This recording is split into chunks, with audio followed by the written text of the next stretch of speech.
Lucky Marwat की रिहायशी एक माँ का बेटा सरहदों की हिफाजत करता हुआ पाकिस्तान अफगान सरहद पर शहीद हो चुका था। दूसरा बेटा भी ऐसे ही एक इदारे में खिदमत अंजाम दे रहा था। माँ के यही दो बेटे थे जिनमें से एक शहीद हो चुका था। अब माँ का आखिरी सहारा दूसरा बेटा ही था। ये उसी दूसरे बेटे की कहानी है जिसका नाम मोहम्मद रियाज था और वो FC में एहलकार था। मैं हूं पारस मसरूर और आप देख रहे हैं कोई देखे न देखे शब्बीर तो देखेगा। शब्बीर ने देखा कि रियाज की माँ अपने छोटे से कमरे की दीवार पर लगी तस्वीर के सामने आंखें बंद किए खड़ी थी। उसकी आंखों से आंसू बह रहे थे। रियाज, जो उसका छोटा बेटा था, उसने ये मंजर देख लिया, अपनी जगह से उठा और दबे कदमों अपनी माँ के पीछे जाकर खड़ा हो गया। फिर उसने माँ के कांधों पर हाथ रख दिया। माँ मुड़ी और बेटे से लिपट कर रोने लगी। बेटे की आंखें भी भीग गईं।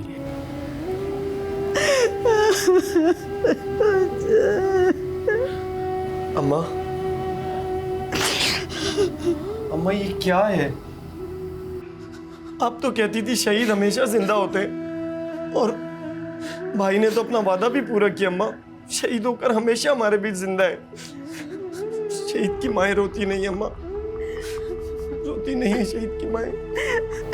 बेटा, मैं इंसान हूँ, इसकी माँ हूँ मैं। माँ, बहुत याद आती है मुझे, इसकी बहुत याद आती है।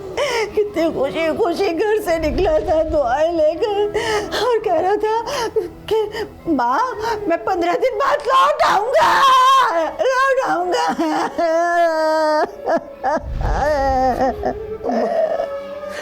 भाई ने तुम्हारा सर फकड़ से बुलंद किया। अम्मा, मैं तो कहता हूँ आप दुआ करें कि मुझे भी ऐसी सादत नसीब हो, मैं दुश्मनों से लड़ता हुआ शहीद हो जाऊँ। माँ, मैं तुझे खोना नहीं चाहती, तू ही तो मेरा एक सहारा है। मैं तुझे कहीं नहीं जाने दूंगी, कहीं नहीं जाऊंगा। मैं आपको छोड़ के कहीं नहीं जाऊंगा अम्मा। और वैसे भी अभी मेरी छुट्टियां है ना।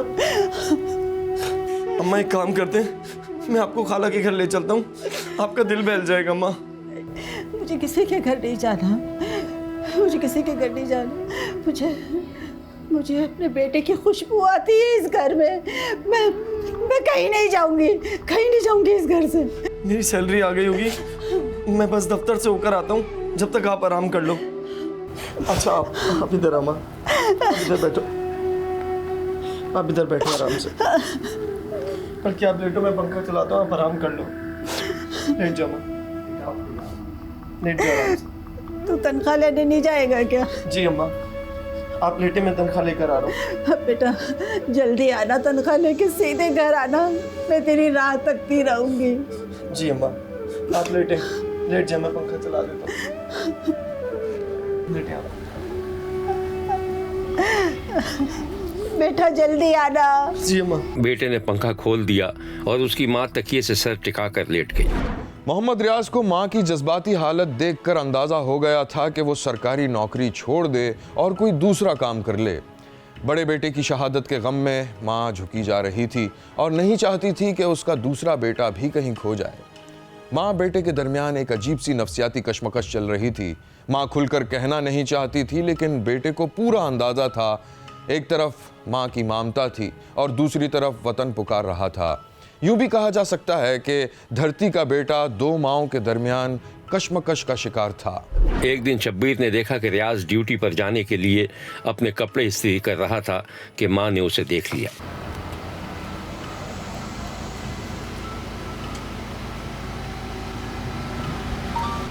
रियाज बेटा, ये क्या कर रहे हो?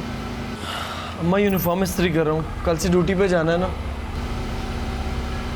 रियाज की माँ मुख्तसर सा रद्द अमल देकर खामोश हो गई और बेटे ने मुड़कर देखा तो माँ बोझल कदमों से वापस जा रही थी। बेटे ने इस्त्री रख दी और माँ के पीछे पीछे चल पड़ा। माँ खामोशी से उस कमरे में पहुंच गई जहां उसके शहीद बेटे की तस्वीर लगी हुई थी। बेटे ने माँ के कांधों पर हाथ रखा, उसे इस्त्री की मेज तक लाया और यूनिफॉर्म माँ के हवाले कर दिया। माँ ने एक नज़र बेटे को देखा, यूनिफॉर्म को सीने से लगाया और बिलक बिलक कर रोने लगी।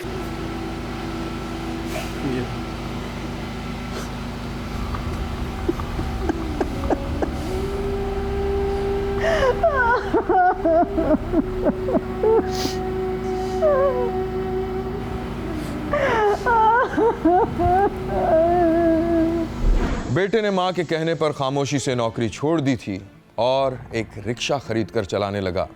शब्बीर ने देखा कि रियाज ने भरे बाजार में एक सवारी को उतारा और फिर रिक्शा एक तरफ पार्क करके ढाबे पर बैठ गया, जहां गांव का एक पुराना जानने वाला दोस्त उसे मिल गया। अस्सलाम वालेकुम रियाज भाई, कैसे हो? कैसे हैं वैसे? यार तुम्हें तो बॉर्डर पे होना चाहिए था, क्या छुट्टी पर हो? नहीं यार, छुट्टी पर हूँ। यार बॉर्डर पे तो बड़ी खतरनाक जंग चल रही है दुश्मनों से, तुम्हें तो वहाँ होना चाहिए था।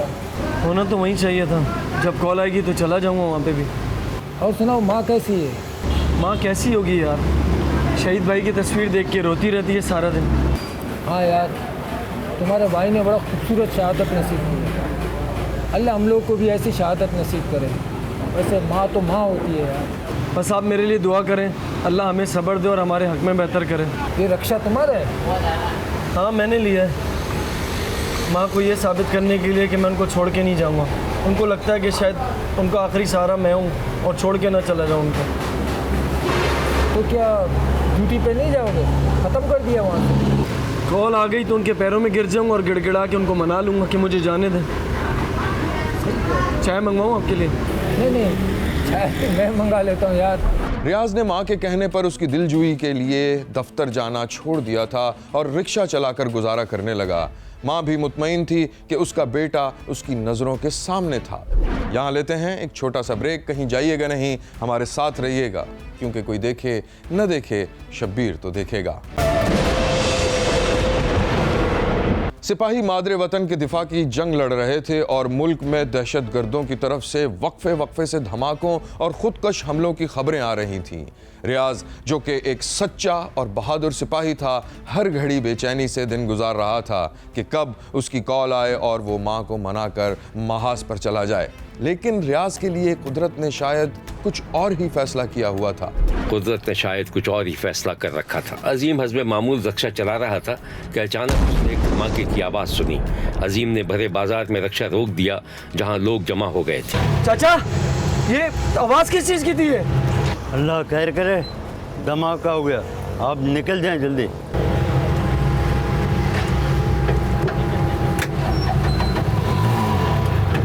अजीम ने रक्षा आगे बढ़ा दिया। उधर शब्बीर ने देखा कि अजीम की माँ अपने बेटे को मुसलसल फ़ोन कर रही थी, लेकिन रक्षे के शोर में रियाज फ़ोन नहीं सुन पा रहा था। बेटा फ़ोन उठा, क्यों नहीं उठा रहा है? फ़ोन उठा। अल्लाह खैर, बैल जा रही है मुसलसल, फ़ोन नहीं उठा रहा ये लड़का।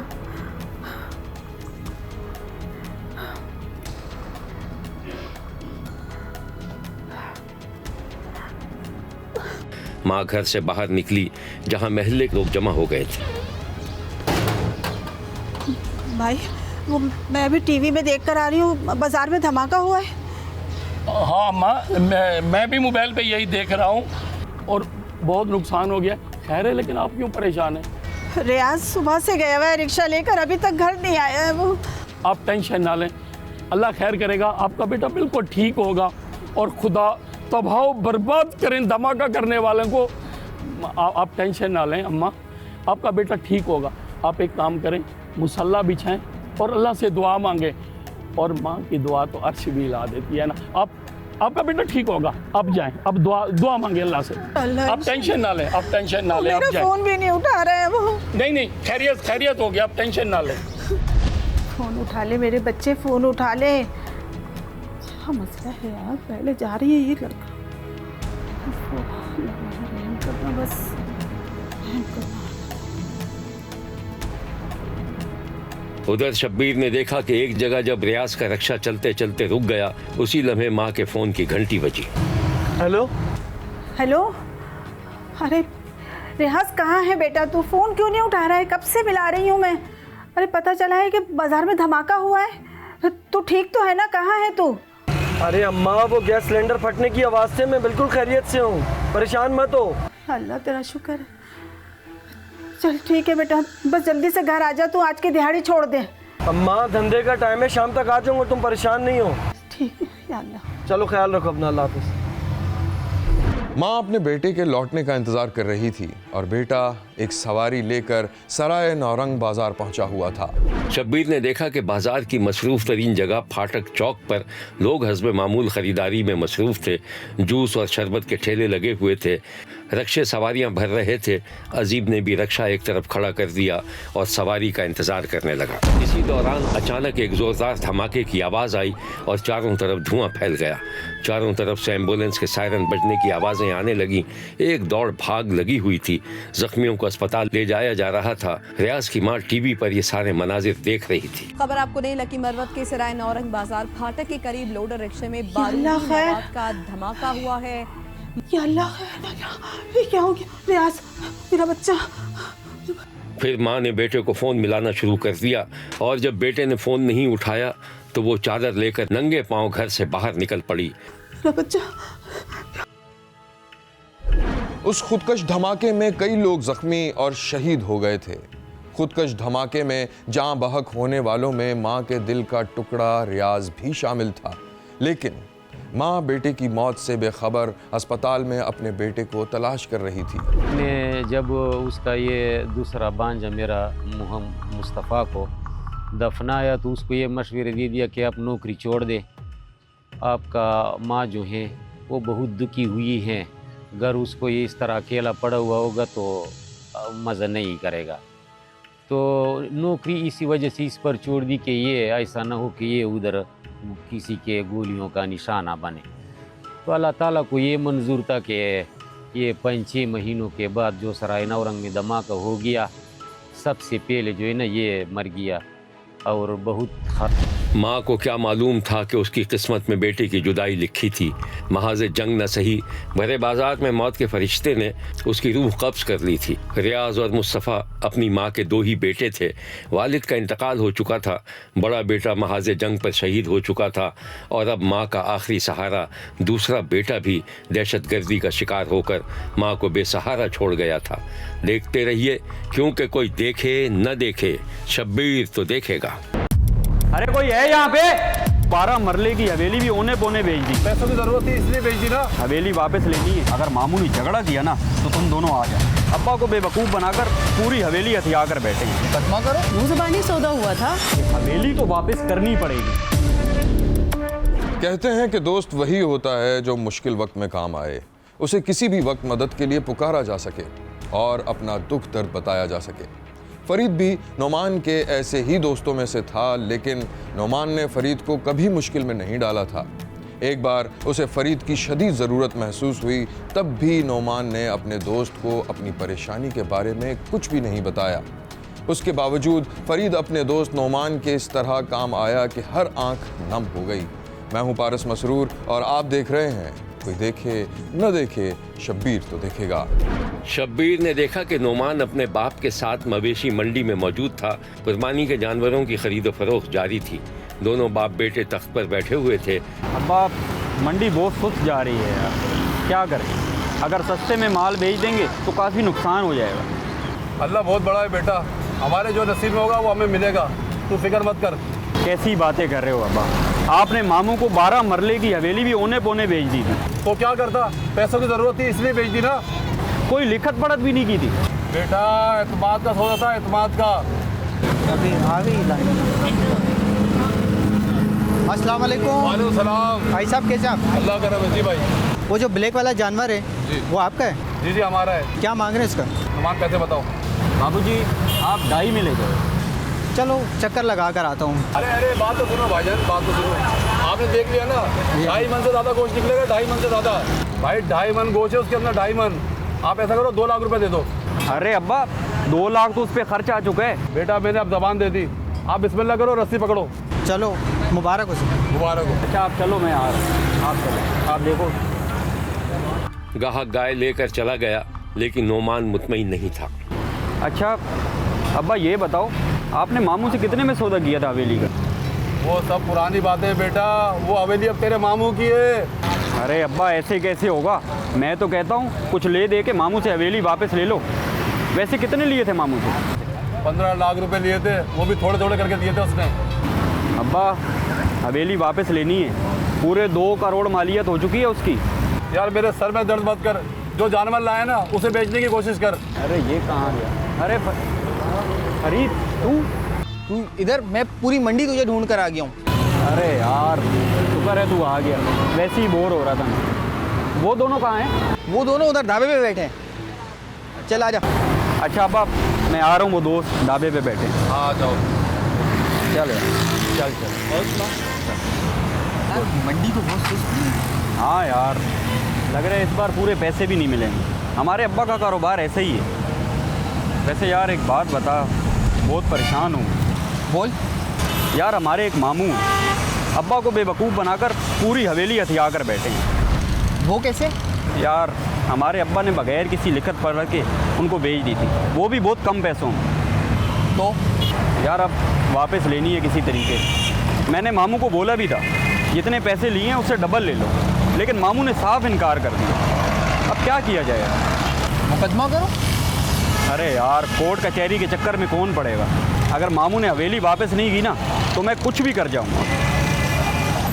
वो दोनों कहाँ हैं? यार इधर ही बैठे थे, अभी पता नहीं कहाँ चले गए। इधर ही गए होंगे, मंडी की सैर पे गए होंगे। चल वापस आ जाएंगे, जाएंगे कहाँ? चल आ जा। नोमान का अपने बाप से यही झगड़ा रहता था कि उसने रिश्तेदार को हवेली औने पौने दाम क्यों बेची और फिर कोई लिखत पढ़त भी नहीं की थी। फरीद उसका करीबी दोस्त था जिसकी उम्र मुश्किल से 20 बरस थी। ये 4 दोस्त रात दिन एक साथ रहते थे। अब नोमान ने ठान रखी थी कि वो हर हालत में मामू से हवेली का कब्जा छुड़ाएगा। एक दिन शब्बीर ने देखा कि नोमान अपने दोस्तों को अपनी परेशानी बता रहा था। उस दिन उसका दोस्त फरीद मौजूद नहीं था। यार कब्ज़ा छुड़ाना है मामू से, मगर ये होगा कैसे? वो सब तुम मुझ पे छोड़ दो, तुम दोनों बस मेरे साथ खड़े रहना। अबे देख ले यार, कहीं गले ना पड़ जाए। कुछ नहीं होगा, मैं पहले शराफत से बात करूंगा मामू से। अगर मामू ने झगड़ा किया ना तो तुम दोनों आ जाना। ठीक है चलो देखते हैं। ठीक है, तुम दोनों यहीं खड़े रहना, मैं आ रहा हूँ। दोस्त एक महफूज मकाम पर छुप गए और नोमान हवेली के गेट पर पहुंच गया।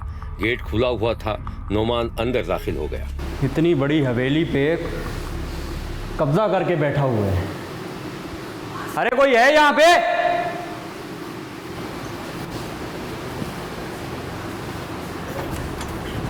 कोई है यहाँ पे? अरे नुमान भाई आप? मामू है घर पे? मामू तो नहीं है। और मोमानी? वो अंदर हैं। बुलाओ जरा। अम्मा, नुमान भाई आए हैं। अरे नुमान बेटा तुम आओ आओ।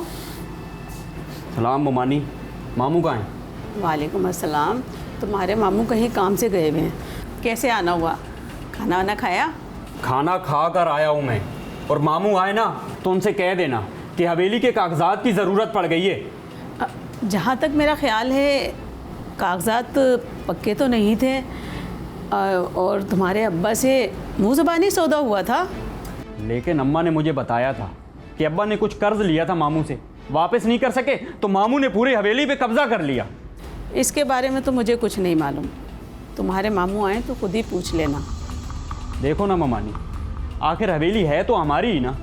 और मामू से कह देना कि हवेली वापस कर दें, जो भी खर्च आएगा मैं दे दूंगा। भाई मुझे इसके बारे में कुछ नहीं मालूम, तुम खुद ही अपने मामू से बात कर लेना। वो मैं कर लूँगा, लेकिन आप मामू से कह देना कि हवेली तो वापस करनी पड़ेगी। मैं कह दूंगी, पर तुम धमका क्यों रहे हो? धमका नहीं रहा, इस बार सिर्फ बता रहा हूँ। कल फिर आऊँगा, खुदा हाफिज। नोमान बाहर निकला, फिर वो दोस्तों के पास जाते देखा गया। नोमान ने हवेली पर कब्जे की हर तरह की कोशिश कर ली लेकिन कामयाब न हो सका। अब उसने एक खतरनाक मंसूबा बना लिया कि अब अगर हवेली खाली करवाने में मज़ाहमत हुई तो वो कत्लो गारत गरीब ही कर सकता है। इसी दौरान एक अलमनाक वाक़या पेश आ गया और नोमान तकरीबन टूट कर रह गया। उसका करीबी दोस्त फरीद अचानक लापता हो गया और फिर 2 दिन बाद उसकी लाश वीराने में पाई गई। नोमान खुद दोस्तों के साथ अपने दोस्त को तलाश कर रहा था। पूरा गांव परेशान था और ख़ास तौर पर फरीद का बाप कि आखिर उसका 20 साला जवान बेटा कहाँ गायब हो गया। फिर जब अचानक फरीद की लाश मिली तो कोहराम मच गया। खुद नोमान और उसके दोस्त भी सदमे में चले गए। नोमान को 100% यकीन था कि उसके दोस्त को उसके मामू ने कत्ल किया होगा, क्योंकि मामू को पता था कि वो नोमान के दोस्तों में से था और कई बार नोमान के साथ मामू के घर भी गया था। लेकिन पुलिस किसी और जाविये से सोच रही थी। शब्बीर ने देखा कि नोमान और उसके दोस्त पुलिस के सामने बैठे थे और पुलिस उनसे तफ्तीश कर रही थी। फिर अचानक शब्बीर ने देखा कि तफ्तीशी अफसर गजबनाक हो गया। बैठो इधर तीनों। सुनो मेरी बात, तुम खुद बताओगे या फिर मैं अपनी तरीके से निकलवाऊं? सर हमने कुछ नहीं किया, हम बेकसूर हैं सर। मैं तुम्हें देखता हूं तीनों को, इधर ही रहो। कोई भी इधर उधर हुआ ना तो मारा जाएगा। बैठे रहो इधर। पुलिस को बहुत ज्यादा देर नहीं लगी। उन्हें जल्द ही इल्म हो गया कि फरीद का कातिल और कोई नहीं बल्कि उसका जिगरी दोस्त नोमान ही था, जिसने मुखालिफिन को फंसाने के लिए खुद अपने दोस्त को गोली मारकर लाश वीराने में फेंक दी। नोमान का ख्याल था कि कत्ल का इल्ज़ाम लगने के बाद मामू सज़ा भुगतेगा और नोमान ये भी साबित कर सकेगा कि उसकी हवेली पर मामू का कब्जा था। हकीकत का इल्म होने पर पुलिस ने मुकदमा दर्ज कर लिया था और कातिलों को गिरफ्तार कर लिया था। ये है वो गांव जहां की फ़ज़ा अचानक सोगवार हो गई थी। मेरे मुलजम वो बेलफर्ज है भी नहीं, लेकिन उन्होंने बारे कोई एविडेंस, कोई सबूत, कोई प्रूफ जेड़ा पुलिस अज तक नहीं वो दस दे सकी। तो लिहाजा मेरी गुजारिश है मरीम नवाज वज़ीर आला से और आई पंजाब साहब से, मैं एक मजदूर आदमी, मेरी मदद की जाए। पुलिस ने इस कत्ल के बारे में जो कुछ बताया था वो ये है। मुलजिम महताब है जो कि मकतूल का दोस्त था, ये और इसके साथ दो हमराई मुलजिम हैं, एक नुमान और एक मुलजिम है जी नूर नबी। ये तीनों दोस्त थे। ये इनका आपस में कोई कब्ज़े का डिस्प्यूट था, तो कब्ज़े की डिस्प्यूट वाली जो जगह है ये उस जगह पे इसको लेके गए हैं अपना मकतूल को। वहाँ पे ले जाके इन्होंने धोखे से उसको बज़रिया पिस्टल फायर मारा है और फायर मारने के बाद उसकी जो लाश है डेड बॉडी वो खेतों में फेंक के नामालूम जगह पर फ़रार हो गए हैं। तो अल्हम्दुलिल्लाह हमने ये जो तीनों मुलजिम हैं इनको जो नामज़द थे इनको हमने तलाश करके और इस ब्लाइंड मर्डर को वो ट्रेस किया है और आगे जो तफ्तीश है इंशाल्लाह वो मेरिट पर करके इनको करार वाक़ई सज़ा दिलवाई जाएगी। और ये है 20 साला मकतूल नोमान की तस्वीर, जिसे उसके जिगरी दोस्त ने अपने मकसद के हुसूल के लिए मुबैना तौर पर गोली मार दी थी। शब्बीर का कहना है कि कातिलों को सज़ा ज़रूर मिलनी चाहिए। देखते रहिए, क्योंकि कोई देखे न देखे शब्बीर तो देखेगा। यहाँ लेते हैं एक छोटा सा ब्रेक। कहीं जाइएगा नहीं, हमारे साथ रहिएगा, क्योंकि कोई देखे न देखे शब्बीर तो देखेगा। कहते हैं कि बाज़ अफराद में इतनी क़ुव्वत होती है कि वो अपनी बातों से किसी भी आदमी का दिमाग सुन कर सकते हैं और उससे अपनी मर्जी का काम ले सकते हैं। शायद इसी को ब्रेन वॉश भी कहा जाता है। बूरेवाला में भी एक ऐसा ही शख्स था जो लोगों के दिमाग से खेलता था। गांव के जमींदारों का बेटा भी उसका मुरीद हो गया था। मैं हूं पारस मसरूर और आप देख रहे हैं कोई देखे न देखे शब्बीर तो देखेगा। शब्बीर ने देखा कि गांव के अतराफ हरी भरी फसलें लहलहा रही थीं और शादीशुदा नौजवान शफकत इमदाद नामी पीर की खिदमत कर रहा था। बोल बच्चा, कैसे आना हुआ तेरा? वाह पीर साहब वाह, मान गया आपको। अरे कल तो ऐसा लग रहा था कि जैसे मैं जागते हुए ख्वाब देख रहा हूँ। बेटा, वो हकीकत थी, ख्वाब नहीं था। वो मेरे मुवक्किल थे। मुवक्किल क्या होता है? मसलन मेरे मुलाजिम, वो मेरे लिए काम करते हैं, जो मैं कहता हूँ वो कर देते हैं। ये तो बड़ी अजीब सी बात है। मतलब आप कुछ भी कर देंगे? कुछ भी? मेरे पैसे भी डबल कर देंगे? बिल्कुल कर देंगे। बोल, कितनी रकम डबल करानी है तुझे? क्या मजाक कर रहे हैं पीर साहब? अगर इस तरह रकम डबल होने लगी तो लोग काम करना ना छोड़ दें।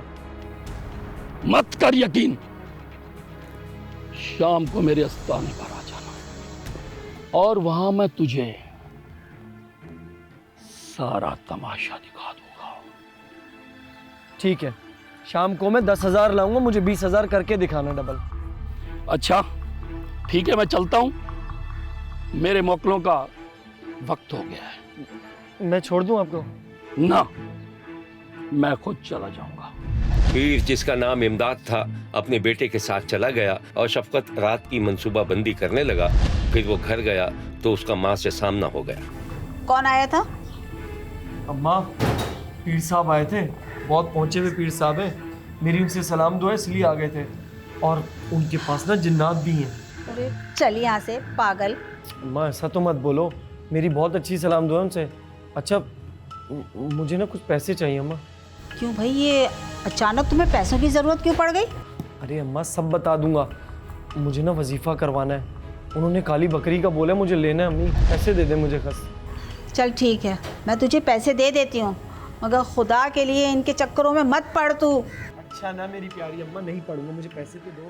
पैसे को दो, पता नहीं किन चक्करों में पड़ गया है ये लड़का ना, अल्लाह माफ़ करे। अब तुझे मैं मना भी तो नहीं कर सकती ना, क्या करूँ। माँ ने बेटे को पैसे दिए और बेटा हंसी खुशी घर से बाहर चला गया। 10,000 अम्मा ये 5 दे दो ना, अगर ज़रूरत पड़ी तो ये भी काम आ जाएंगे ना मेरे। मैं दे दूंगा ना आपको पैसे। यहाँ दर्द हो रहा है, मैं दबाऊं? मेरे कहीं दर्द नहीं हो रहा, चल हट यहाँ से, सब सही हो गया। जा तू पीर वीर मुरीदों के चक्करों में। अच्छा चलो मैं शाम को मिलता हूँ आपसे। जल्दी आना घर। शफकत जाली पीर का ऐसा मुरीद हुआ कि उसकी हर बात मानने लगा। वो एक जमींदार का बेटा था और उसके पास रुपए पैसे की कमी नहीं थी। पीर के हाथ भी एक मोटी आसामी आ गई थी और वो उसे मुख्तलिफ बहानों से लूट रहा था। उस रात पीर के आस्थाने पर एक अजीब सा माहौल था। पीर आंखें बंद किए किसी से बात कर रहा था और सामने कोई नहीं था। शफकत और पीर का बेटा उसके पीछे बैठे हुए थे। पीर इस तरह बात कर रहा था जैसे सामने कोई मौजूद हो। बोल, करेगा? तेरे बड़े ही करेंगे। इस तकिए के नीचे 20,000 रख। पीर ने पास पड़ा हुआ एक डंडा उठाया और जमीन पर इस तरह मारने लगा जैसे किसी पर गुस्से में तशद्दुद कर रहा हो। माहौल खासा खौफजदा हो गया। फिर अचानक सन्नाटा छा गया। पीर ने गहरा सांस लिया और मुड़कर देखा तो इशारे से शफकत को अपने पहलू में बैठने के लिए कहा।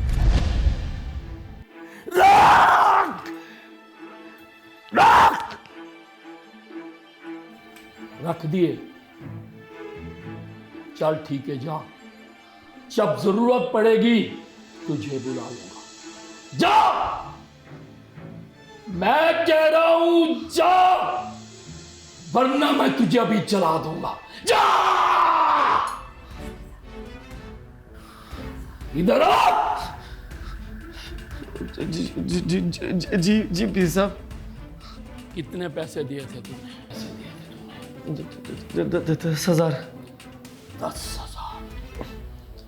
इस तकिए के नीचे पूरे 20,000 हो गए होंगे। जा अपने पैसे उठा ले। मुझे यकीन नहीं आ रहा आपके ऊपर। तो जा, दफा हो जाओ, गुस्ताख। तुझे यहां मैं जला दूंगा। मुझे माफ कर दो, मैं उठा लेता हूँ, मुझे यकीन आ गया, मैं उठा लेता हूँ। सैम, इसको पैसे दे। शफकत ने तकिए के नीचे हाथ डाला तो 20,000 रुपए निकल आए।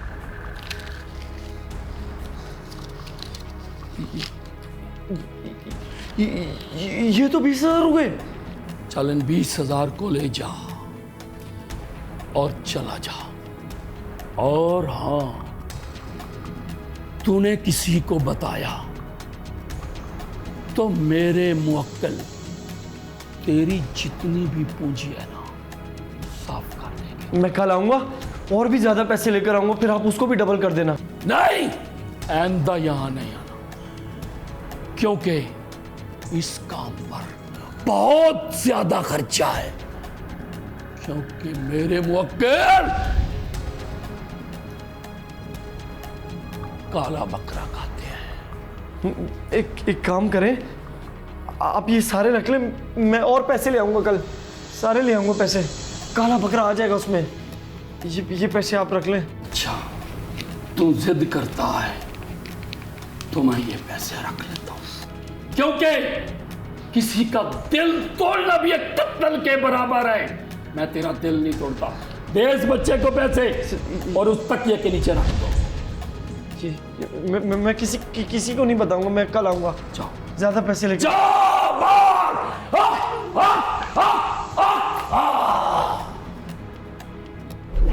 जाली पीर पैसे डबल करने के बहाने शफकत को खूब लूटता रहा और फिर एक दिन पीर शफकत से झूठ मूठ नाराज हो गया। शब्बीर ने देखा कि जाली पीर शफकत पर नाराज हो रहा था। क्यों मेरा वक्त बर्बाद कर रहे हो? तू रोजाना 2-4 हज़ार रुपए लेकर आता है और कहता है कि बाबा इनको डबल कर दो। जब तेरे हाथ कोई बहुत बड़ी रकम लग जाए तो तब चले आना। तो अब जा, मेरे मुवक्किल पहले भी तेरे ऊपर बहुत गुस्से में है। ऐसा ना हो कि तुझे उठाकर कुएं के अंदर फेंक दे। जा। पीर साहब मुझे माफ कर दें, मैं कल बहुत बड़ी रकम लेके आने वाला हूं, आप उसको भी डबल कर दोगे ना? हाँ, डबल नहीं, ट्रिपल कर देंगे। ठीक है, तू जा, रकम का बंदोबस्त कर। और हाँ, एक इंजेक्शन भी नशे का लेकर आना।